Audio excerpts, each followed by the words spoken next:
জিন্দিগি ভর সজীবরে টাকা পাঠাইছে হাসিনা, বাংলাদেশের টাকা শূন্য কইরা ফেলাইছে। এই সজীব হচ্ছে ভুয়া একজন বৈজ্ঞানী নামের কলঙ্ক। আমি কখনোই বৈজ্ঞানী ছিলাম না। আমার মা আমাকে এমন পদবি দিছে যেটার মধ্যে আমার কোনো যোগ্যতাই নাই। ওই শুধু টাকা পয়সা ইনকামের জন্য পদবি দিছে আর কি।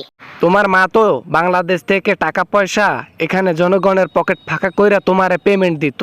500 কোটি, 600 কোটি, 1000 কোটি, এটা তোমার পেমেন্ট না? আরে সত্যিটা বইলাই ফেলি, এখন তো আর ক্ষমতায় নাই যে আমার কিছু হবে না। কথা সেটা না, না, হাজার হাজার কোটি টাকা দিচ্ছে আমার মা।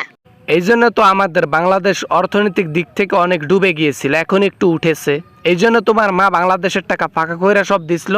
আর এদিকে কাঁচা বাজারের দাম চচ্চর করে বাংলাদেশের মানুষ কিনতে পারতো না, চচ্চর করে উঠে যাইতো দাম। একবার তো আমার মা আমারে 20,000 কোটি টাকা পাঠায় দিছিল, ওই মানি লন্ডিং করছিল আর কি। জানে একদিন ক্ষমতায় থাকবে না, তাই আমাকে টাকা পয়সা পাঠাইছে আর কি। বুঝছি। ওই সেই সময় আলুর কেজি 120 টাকা হয়েছিল, আর হচ্ছে মরিচের কেজি 1200 টাকা হয়েছিল। আমি বুঝতে পেরেছি এখন সেই দিনের ঘটনা। জি চাচা মিয়া, এই তো আপনার শার্প বেরেন। হ্যাঁ, আপনি এই যে টের পাইছেন। হ্যাঁ, অর্থনৈতিক সংকটের কারণে মরিচের কেজি হয়েছিল 1200 টাকা সেই সময়।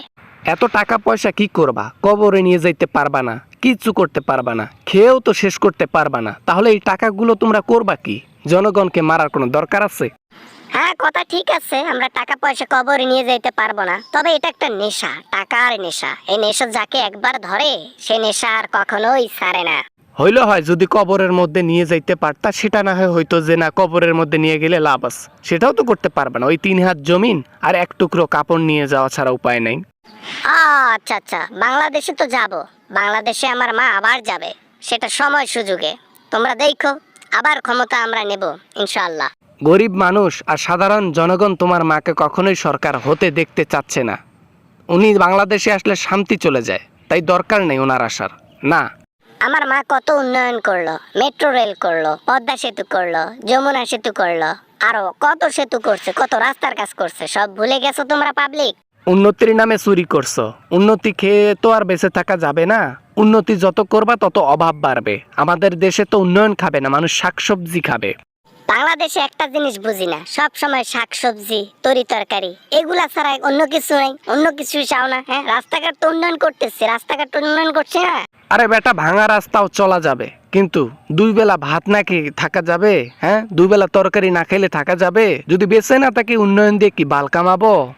আবার না মানে আর কি? চাচা রেগে যাচ্ছেন মনে হয়। তাহলে বাংলাদেশে আমরা যাব না, এটা আপনারা চাচ্ছেন? আপনি যেটাই চান না কেন, ক্ষমতা আবার নেবই। গরিবের অভিশাপ আছে, মানুষের অভিশাপ আছে। সাধারণ পাবলিক চায় না তোমার মাকে, এদের অভিশাপ আছে। এই অভিশাপে তোমরা ধ্বংস হয়ে যাবা, সারকার হয়ে যাবা।